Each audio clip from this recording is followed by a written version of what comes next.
By now, you've seen how extensively Google Sheets has been used throughout this entire course. I realize many of you understand how to use a spreadsheet, but may not know how to write your own formulas.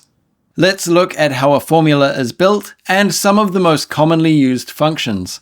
By the end of this module, you should have the ability to write basic formulas and to find, implement, and nest other functions to create more complex formulas.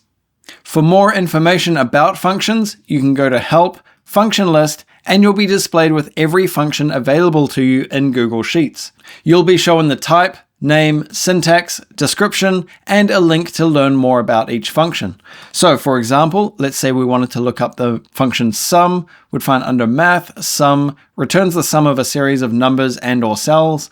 Then when we click on learn more, it'll give us usage examples, the syntax, some notes about it, similar functions, and give an example function that you can open in Google Sheets as well. The remainder of this lesson and the following lessons in this module will be written out as text. This will make it easier for you to copy and paste the examples into your own sheet, enabling you to check the formula structure against your own formulas.